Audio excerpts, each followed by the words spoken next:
Já, komið sæl og velkomin í þessa samantekt frá Íslandsmótinu hérna á Blönduósi. Það er 100 ára afmælismót. Þú ætlum svona að renna yfir gangmála í fyrstu umferð, Björn.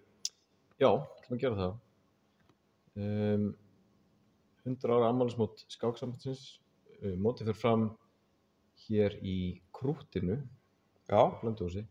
skemmtilegt nafn. Þetta var nú eitthvað annað áður. Þetta var sögufrægt bakari árum áður og ég held að margir kannast við frægu Krútt kringlurnar sem voru bakaðar. Já. En húsið er sem sagt staðsett hérna bara, við erum í næsta húsi við bygginguna þar sem að Skáksamband Íslands var stofnað Já, 23. júní árið 1925. 1925. Þannig að það styttist í 100 ára afmæli og það er tilefni hér. Heldur betur. Og hér eru samankomnir, já, heimamenn, ungir skákmenn, konur og stelpur og sterkustu skákmenn þjóðarinnar ásamt erlendu keppendur. Og nokkrum bara mjög þekktum. Já, Þeirra þekktastur og stegastur Ívan Sókolov. já, og hann telt á fyrsta borðu, kannski byrjum bara að unda okkur í skákinu hjá þeim. Gerum það. Og við komum hérna inn í miðtaflið þar sem að Ívan hefur svart á móti í efnilegum Akureyringi sem þú hefur nú, já, komið mikið að þjálfun hans. Já, Markus Orri Óskarsson frá Akureyri sem að er einungis 16 ára gamall. Já, gaman að segja því að hérna, bæðistúrinn sem setti Já, setti mótileik fyrsta leikin að var ekki amma hans og langafa Markus sem voru systur. ég held það. Og Pétur, Já, hann hafði orð á því, hann Pétur, bæjarstjóri. já. Bæjarstjóri Það var tengtir svona, já, skemmtilega hvernig. Þetta er oft hérna á Íslandi, en hérna kom Hrókur C5 og þetta er svona augnabliki þar sem að Ívan var svolítið sáttu við, já, sína tafmisku, var það ekki? Jú, Ívan hafði orð á því eftir skákinu, hann var sáttur við að hafa fundið mannsfórn í þessari stöðu. Hann sagði að ef hann hefði ekki átt þessa mannsfórn þá hefðu yfirburnir ekki verið neitt sérstaklega miklir. Nei, við sjáum að flestu myndur nú kannski hörfa með drottninguna hingað til þess að valda hennar riddara. Það sem að þessi Hrókur hérna er að leppa peða á G6, þannig að þessi riddari er onni, en Ívan fórnaði mann eins og sagðir og leik hann að drottning B7 og Markus tók áskorunni, tók henni A5. Já, og við sjáum að það er leppun hérna á G-línunni. Já, peði má ekki taka Hrókin, en það kom þessi leikur E-drupur F3 og ljóst að svartur er farin að hóta hérna að ýta þessu peði og ná að hættulega skák hérna. Markus lék hérna Hrókur C5. Já. Við vorum svolítið að velta fyrir okkur hvað gerist ef hann hefði til dæmis leikið D5. Já, ef maður loka línunni fyrir Já. drottninguna, það er ekkert augljóst hvað svartur ætlar að gera þarna. Nei, hann loka línunni, þessi er ennþá Freyð Helgur út á leppunni.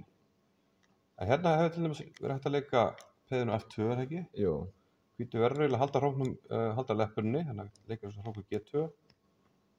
En þá eru nokkur sterkir leikir í boði, en til dæmis leikur þess að drottning A6 sem að valdar F1 hóttar að veikja drottningu og hvítu virðist ekki eiga neitt betra heldur en að drepa þetta peð hérna og þá getum við bara tekið Hrókin. já, þá svartur skipta með yfir og Já, kóngurinn hjá hvítu með veikur og svartur getur nokkuð auðvitað varist hérna á G-línunni ef hvítur ætlar að fá mótspil þar. einmitt.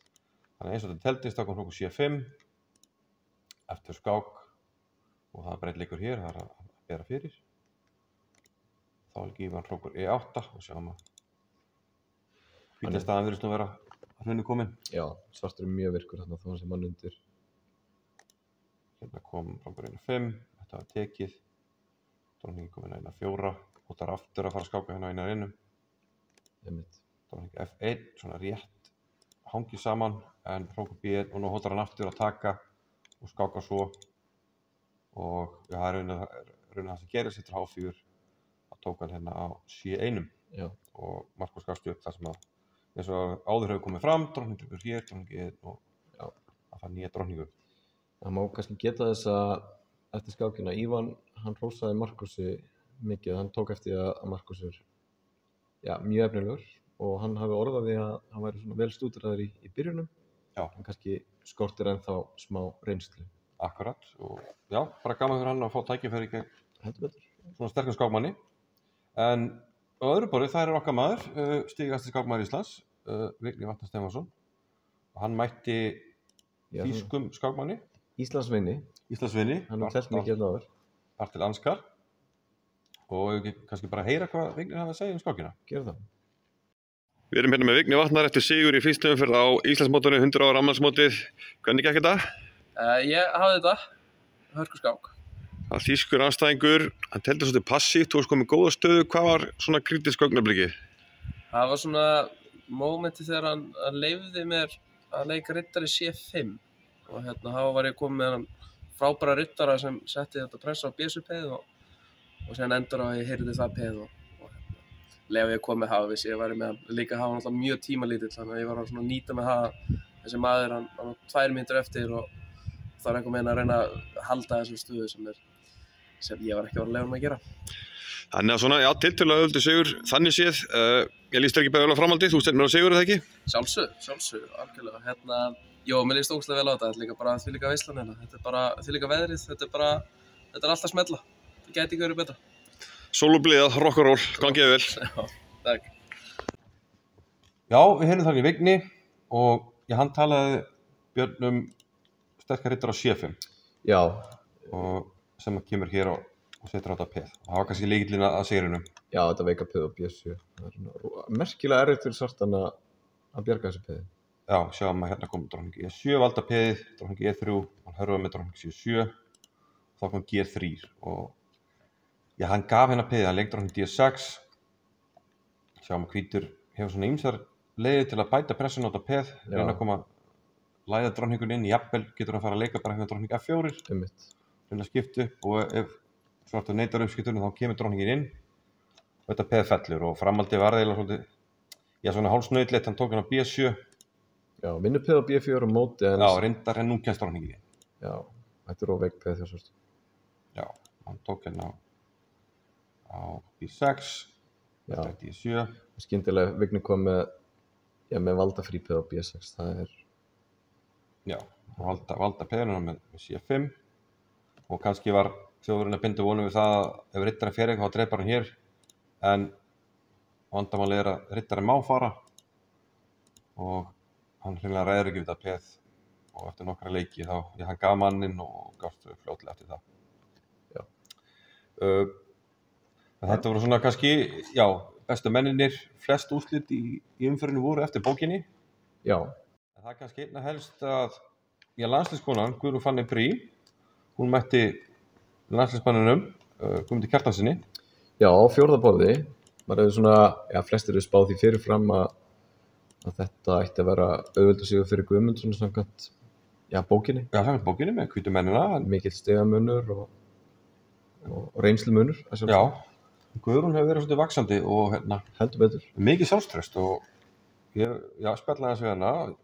Hún var bara óhrædd fyrir að skák og ætlaði þessi stóra hluti. Og við sjáum hérna miðtöfluna að Guðmundur er svolítið búin að reyna að pressa hérna. Hérna er hann bara komið smá vandræði. Þessi riddari stendur vel hérna og pressan hefur ekki verið að skila neinu. Og nú allt í einu hvítur í vandræði með að valda þetta peð. Já. Og það fór þannig að Guðrún ætti að hróka sér og þá skipti hún upp hérna. Hún drap á D1, já. D1 og hrókur D8. Já. Og hvítur ef hann ætlar að vera passífur og valda peð þá kemur bara hrókurinn inn og skákar. Þannig að það eru kaup hérna en þá fellur peð á C3. Og hérna er Guðrún bara peð yfir og ef eitthvað er þá er það nú bara svartur sem er að reyna að pressa til vinnings. Heldur betur. En við getum farið svona nokkuð hratt yfir sögu. Það var svolítið svona 10. lítið skák eftir þetta. Já, Guðrún reyndi að gera sér mat úr peðinu en peðmeiri hlutin er eins og bendir á kyrfilega skorðaður og það er bara, hvítum að þakka fyrir að vera með sæmilega virka menn bara til þess að halda jafn. Akkurat, peðin er svolítið skorður, komast ekki áfram, biskupin er hvítrita þannig að peðin getur orðið svolítið skotmarkað við fara þennja svo mikið. Þannig að á endanum Guðmundur hélt mennunum svolítið aktífum, H5 hérna gróf undan peðastöðinni og svo eftir einhverja leiki þá fengum við hérna endurtekning á leikjum. Í þessar stöðu einmar réttir til að síður skák og svo framvegis og jafntefli á sami. Þetta var síðasta skákin í umferðinni sem kom kannski fáum á óvart. Já, það er rétt. Guðmundur og Guðrún bæði þekktur að tefla langar baráttuskákir. Já. En frábær byrjun á mótinu hjá Guðrún Fanney, það verður gaman að fylgjast með henni. Heldur betur. Já, það voru önnur óvænt úrslit kannski á neðri borðunum. Það var heimamaður. Já, heimamaðurinn Þorleifur Ingvarsson sem að gerði jafntefli við Ingvar Vú Skarphéðinsson. Þorleifur hafði svart í þeirri skák og gaman að sjá Þorleif taka þátt. Ég svona þekki aðeins til hans. Hann var partur af Taffélagi Blönduós í gamla daga og teldi töluvert af bréfskák og Já. ég veit að hann undirbjóð sig fyrir mótið, gaman að segja frá því hann undirbjóð sig fyrir mótið með því að kíkja á byrjunarkerfi Vignis Vatns á vignivatn.is. Kemur sterkur inn í mótið og nær góðum úrslitum gegn Ingvari Já, Vú. þetta er góð byrjun. Ingvar efnilegur skákmaður, reyndar að koma með pásu og kannski smá rið hjá honum, en Jú. gaman að sjá hann aftur við skákborðið. Akkurat. Og annað sem þótti gaman að sjá við skákborðið, það var Ólafur okkar Ásgrímsson, Já, sem er nú einn þekktasti skákdómari landsins, heldur svona betur. síðustu áratugina. Lítið telt, en kannski rann blóð til skildunar núna á 100 ára afmælinu. Já, bara frábært og hann mættur hérna ásamt Birnu eiginkonu sinni og ég verð að segja það, ég er búinn að vera í skákinni í 30 ár og þetta er fyrsta sinn sem ég sé Ólaf á tafli. Já, En það er eiginlega fyrir flesta, sko. Já, algjörlega, alveg magna. Gaman að þessu. Og hann náði nú að stríða hérna efnilegur skákmanni Adam Ómarsinni og staðan sem við sjáum hérna, þá er hann nú bara með töluvert betra tafl. Já, meira rými. Já, og virkilega stakka biskupinn á E6 og hefði hann núna aðeins skipt með gír og færa á sílínuna, þá stendur hann mun betur samkvæmt tölvuapparatunum. Já, En misti svona hérna aðeins þolinmæðina og lék hérna F5, svona gaf eftir reyti og hérna náði Adam að snúa, hann kom riddarinn með inn á E3 og hann skipta mun þótt að Ólafur er ennþá inn í skákinni, en hefði hann valið hina leiðina hefði hann staðið ansi vel. En bara gaman að sjá á skákborðið og greinilegt að hann er ekkert að fara allt yfir Ólaf. heldur betur. En já, við höldum áfram á morgun, ekki Björn? Jú, tvöfaldur dagur á morgun og byrjum klukkan 10 og þá fara svona viðureigninnar aðeins að jafnast. Já, við kannski fáum svona meiri fjör í skákina, jafnari viðureignir og svona renni betur yfir stöðuna. En já, ég held við segjum þetta gott hérna til fyrstu umferð en sjáum ykkur svo hlutlega aftur